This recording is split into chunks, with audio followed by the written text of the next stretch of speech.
Հեռանկարի հյուրն է տարածաշրջանային հարցերով փորձագետ Արմեն Պետրոսյանը, բարև ձեզ։ Պարոն Պետրոսյան, շնորհակալություն հրավերն ընդունելու համար, փորձենք ամփոփել անցնող շաբաթը։ Անցնող շաբաթվա ընթացքում պետքարտուղարի տեղակալ Էլիսոն Հուքերը նախ հայց կատարեց Երևան, ապա Բաքու, քննարկվող առանցքային թեմաներից մեկը վերաբերում էր TRIP-ի ծրագրին, եւ հիմա կարելի ասել, որ այդ ծրագիրը արդեն ինչ-որ առումով գործնական փուլում է եւ առասարակ ինչի մասն էին այս հայցերը։ Շնորհակալ եմ հրավերի համար, այո կարելի է ասել, այսինքն process-ը արդեն փաստացի մեկնարկում է, իրականացման փուլը մեկնարկում է, կարծում եմ այցը եւ ընդհանրապես այս մեկնարկը պետք է ավելի շուտ տեղ ունենար, բայց Միացյալ Նահանգներում շատդաունի պատճառով ամբողջ կառավարությունը չէր աշխատում, մոտ 1 ամիս մի քիչ ավել չէր աշխատում եւ դա է պատճառը, որ թե այցը եւ բուն process-ի մեկնարկը հետաձգվեց, բայց կարծում եմ հաշվի առնելով նաեւ այն արձագանքները, որ կան Միացյալ Նահանգներում տարբեր գործընկերների հետ շփումներից, թե Միացյալ Նահանգներում եւ թե նաեւ տեղում Հայաստանի Հանրապետությունում ակնհայտ է, որ Միացյալ Նահանգներում շատ մեծ է հետաքրքրությունը գործընթացը առաջ մղելու եւ ենթադրելի է եւ քանի որ այդ հետաքրքրությունը փոխշահավետ է նաեւ Հայաստանի Հանրապետության կառավարության ուրեմն տեսանկյունից եւ նաեւ ընդհանրապես շատ մեծ ակնկալիքներ կան ավելի լայն աշխարհագրական արեալով թե մեր տարածաշրջանում թե օրինակ նույն կենտրոնական Ասիայում որտեղից եւս նման հայտարարություններ լսեցինք ակնհայտ է, որ գործընթացը բավականաչափ մեծ, շատ արագ ընթացք է ստանալու եւ ինչպես նաեւ Հայաստանի Հանրապետության իշխանություններն են նշել,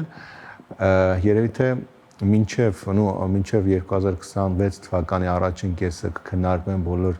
դետալները նախագծի իրականացմանը, իսկ արդեն 2026-ի երկրորդ կեսից կսկսվի բուն իրականացման գործընթացը։ Բաքուն նշել է, որ շահագրգռված է, որ ամերիկյան կողմը արագացնի իր աշխատանքները TRIP-ի նախագծի հետ կապված, սա նշանակում է, որ իրոք Ադրբեջանը եւս մեծ հեռանկար տեսնում է TRIP-ի ծրագրի մասով։ Միանշանակ, իհարկե, Ադրբեջանը առաջնային շահառուներից մեկն է այս process-ի, ինչպես մեծ հետաքրքրություն ունի, այնպես էլ որոշակի առումով գուցե փորձում է ավելի արագացնել process-ը, ընդ որում Բաքվից եկած հայտարարությունը ես կոնը այսպես երկիմաստ եմ գնահատում, տեսեք այնուամենայնիվ իրենք ունեն շահագրգռվածություն, հետաքրքրված են, որպեսզի process-ն ընթանա, բայց անընդհատ Միացյալ Նահանգների ուղղությամբ եղած ուղերձները որոշակիորեն երևի թե տողատակում ակտարներ են պարունակում, որ լիովին չեն վստահում հայկական կողմին, վստահ չեն, որ Հայաստանը շահագրգռված է արագ իրականացնել, այսինքն իրենց մոտեցման տրամաբանության մեջ, ռետորաբանության տրամաբանության մեջ նաև նման հայտարարություններ են անում, բայց այն, որ շատ շահագրգռված են, որպեսզի արագ process-ը տեղ ունենա եւ արդեն գոնե այդ ծրագրի նախագծի որոշ շերտեր սկսեն գործել, նույն ավտոմայրուղու կամ երկաթգծի հետ կապված հատվածը միանշանակ է, որովհետև իրենց տարածքում իրենք արդեն մի քանի տարի 2020 թվականի պատերազմից հետո սկսած, բայց հատկապես 22-23 թվականին շատ ավելի մեծ թափով ենթակառուցվածքային նախագծեր են իրականացրել ավտոմայրուղու, երկաթգծի շինարարություն եւ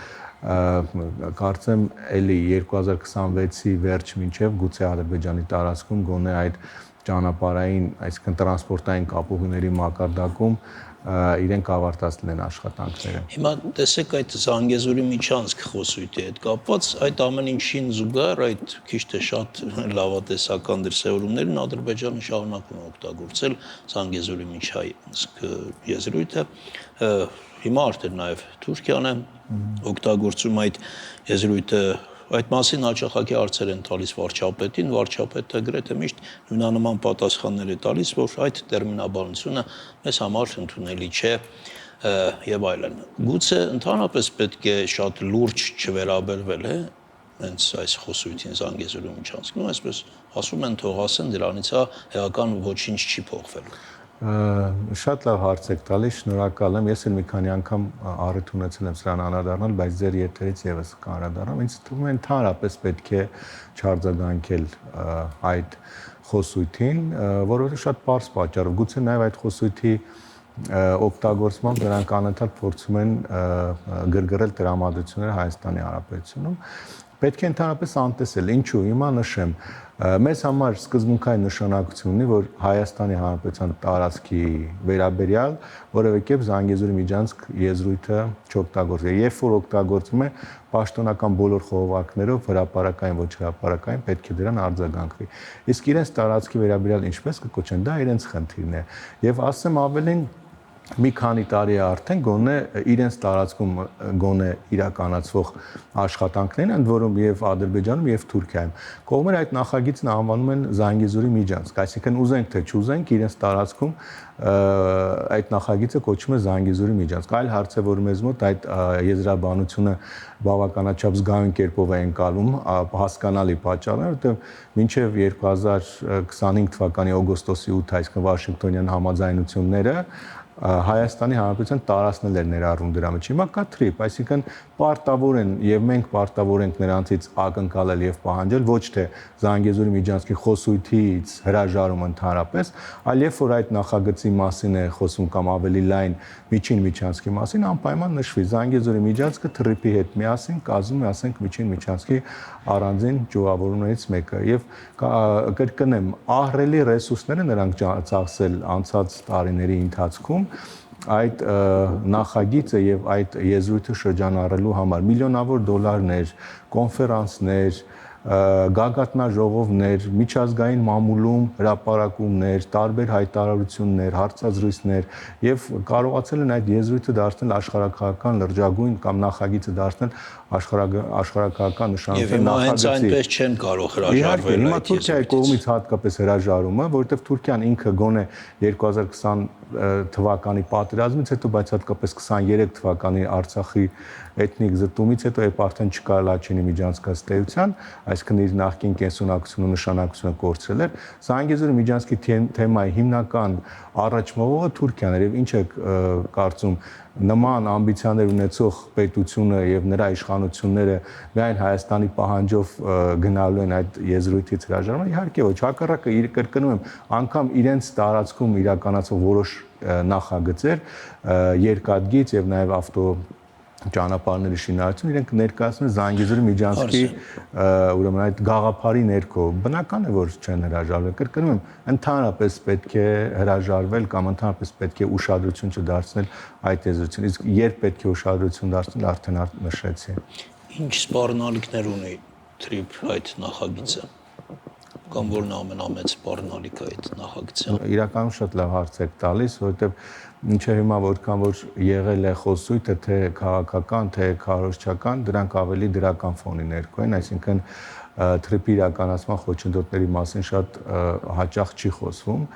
այսինքն քանի որ երևի թե կա Միացյալ Նահանգների ներգրավություն եթե բոլորը վստահ են որ այս նախագիծն իրականացվելու է բայց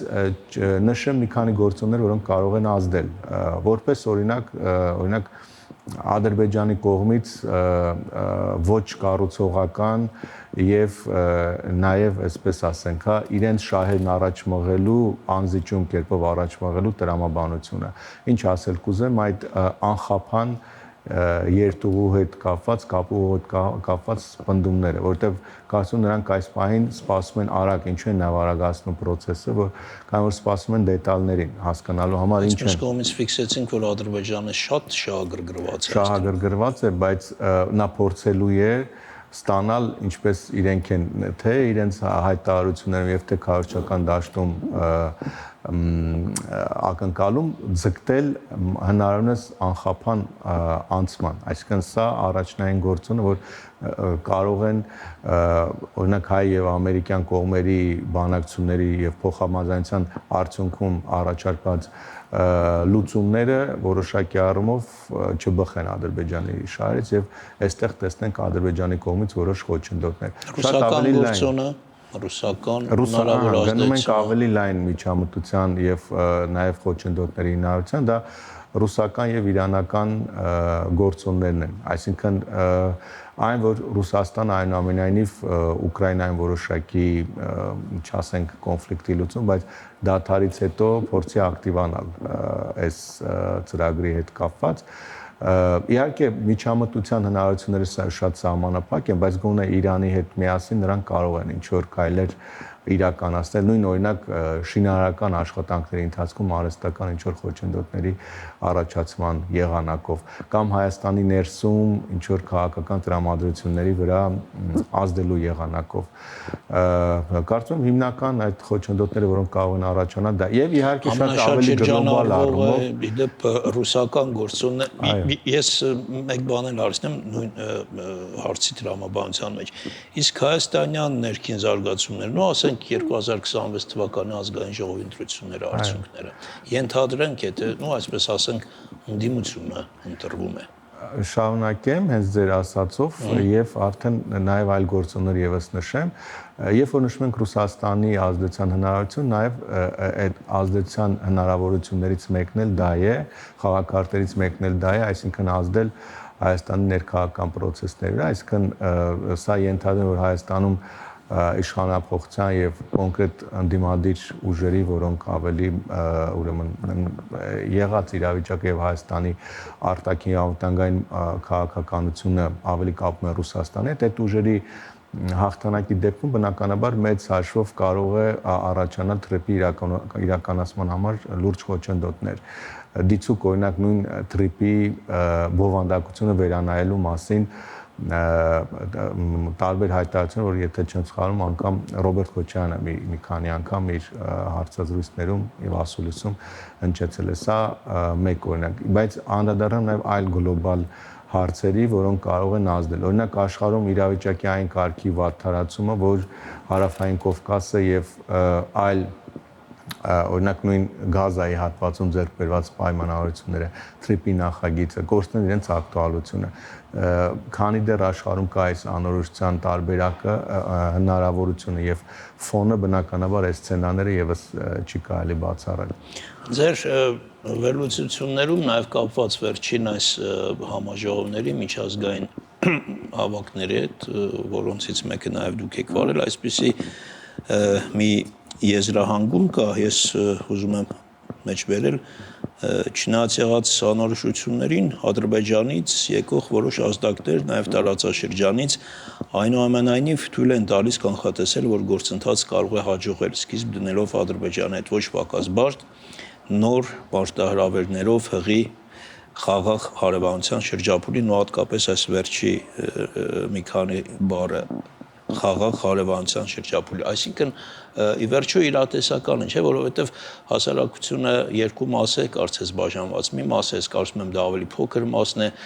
հավատում է, որ իրականում կա այդ խաղաղությունը, մյուսները ավելի շատ հակված են այն կարծիքին, որ դա իմիտացիա է եւ իրականում չկա այդ խաղաղությունը։ Տեսեք, այո, ես անդրադառնամ ավելի բաց եմ այդ մտքերս, իհարկե նշեցիք համաժողովների կոնֆերանսների մասին, Օրբելի ֆորումի ընթացքում, որը Հայաստանի վարչապետի աշխատակազմի հանրային կապեր եւ տեղեկատվության կենտրոններ կազմակերպել, այդտեղ դրական են ավելի եւ լավատեսական են, որովհետեւ ավելի շատ միջազգային փորձագետների ներգրավվածությամբ էր, այսինքն ակնկալիքները եւ հնարավորությունները ավելի լավատեսական են ընդհանրապես Ադրբեջան-Հայաստան կարգավորման գործընթացի եւ նաեւ թրիպ ուրեմն նախագծի իրականացման մասով։ Ես այդ մասին եւս ցանոթ եմ, ավելի շատ դրական են արևմտյան փորձագետների, կարծիքները, որովհետեւ դա դրանք ավելի քիչ ռուսական, վրացական, իրանական, նաեւ ուղերձներ են պարունակում, որ սա պատմական պահ է, պետք է օգտագործել, բայց կոնկրետ այդ ձևակերպումը, որ դուք մեջ բերեցիք, ես դա Գիտությունների ակադեմիայի Արևելացիան ինստիտուտում տեղ ունեցած համաժողովի ընթացքում եմ նման եզրահանգման եկել, քանի որ թեման քննարկվում էր ակադեմիական միջավայրում եւ գործընկերները, որոնք ներկայացնում իրենց հորատեսական կանխատեսումները ավելի գիտական, շատ ավելի այսպես տեսական հիմքերով էին փորձում բացատրել, թե ինչու Ադրբեջանը պատրաստ չէ գնալու խաղաղության, բայց այսպես արդեն իմ տեսակետը նշեմ, տեսեք, այնուամենայնիվ ժամանակահատվածը շատ կարևոր է, որովհետև եթե այս ժամանակահատվածը ճիշտ չօգտագործենք, շատ մեծ հավանականություն կա, որ տարածաշրջանը վերադառնալու է այն նույն պատմական տրամաբանությանը, որը ունեցել ենք դարեր շարունակ մինչև 2020-22 թվականները, այսինքն մտնելու ենք կոնֆլիկտային տրամաբանության մեջ, բայց քանի որ մեզ համար շատ խորթ է եւ անգամ նոր է հատկապես ներկա սերունդների համար, հա, Ադրբեջանի հետ խաղաղության սցենարը եւ նաեւ անընդհատ Ադրբեջանից իրականացվող տարբեր ինչու ոչ նաեւ միտումնավոր կերպով գուցե նպատակային կերպով այս գործընթացը կասկածի տակ դնելու փորձերը կամ դրանով ազդելու հայաստանյան տրամադրությունների կամ ինչ-որ ճնշման միջոցներ գործադրելու եղանակով, դա է պատճառը, որ անընդհատ այդ հոռետեսությունը մեծացնում է մեր հասարակության շրջանում, բայց կրկնում եմ, այս պահին խաղաղությունը անհրաժեշտ է իմ գնահատմամբ, նաեւ Ադրբեջանին, որովհետեւ այս հարաբերությունների կարգավորումը եւ հատկապես Միացյալ Նահանգների ներգրավվածությամբ հարաբերությունների կարգավորումը եւ թրիպ երթուղին, որը դուրս է լինելու տարածաշրջանային որևէ երկրի ազդեցությունից, որոնց նպատակները այստեղ նաև ռազմավարական եւ ռազմաքաղաքական են, սա նաև բխում է Ադրբեջանի շահերից։ Ես ինչու եմ նշում, որ Ադրբեջանի մեծագույն ձեռքբերումները Վաշինգտոնյան համաձայնությունից դա այն է, որ նոյեմբերի 9-ի փաստաթուղթը եւ դրանով չկարգավորված միակ 9-րդ կետը փաստացիորակարգից դուրս է գալիս։ Մեր ժամանակը ավարտվել է, վերջին հարցից ընդամենը երկու բառով պատասխանենք, հետաքրքիր նաև այսպիսի վերլուծություն կա, որ Ադրբեջանը իր համար շատ բարձր նշաձող է սահմանել, ուզում է դոմինանտ դեր ստանձնել, հա, տարածաշրջանում եւ բացառիկ գործընկեր դառնալ Միացյալ Նահանգների հետ։ Այդ բացառիկ գործընկերությունը չի ընդհանրում առնվազն ոչ թշնամական հարաբերություններ հարևան Հայաստանի հետ։ Հենց նաև դրա հիման վրա են իմ վերլուծությունները, որ Ադրբեջանի, քանի որ նպատակները շատ ավելի մեծ են, ավելի մեծ աշխարհագրական եւ նաեւ ռազմավարական ուրեմն նպատակներ են հետապնդում, բնականաբար այստեղ կոնֆլիկտային միջավայրը որևէ կերպ չի կարող բխել Ադրբեջանի շահերից եւ միանշանակ է, որ նման մեծ ամբիցիաների պարագայում Հայաստանի հետ խնդրի անընդհատ շարունակականությունը դա ավելի խոցելու է դարձնելու Ադրբեջանին։ Շնորհակալություն հետաքրքիր զրույցի համար, այսքան հարգելի հեռուստատոներ, մեր հյուրն էր Արմեն Պետրոսյանը։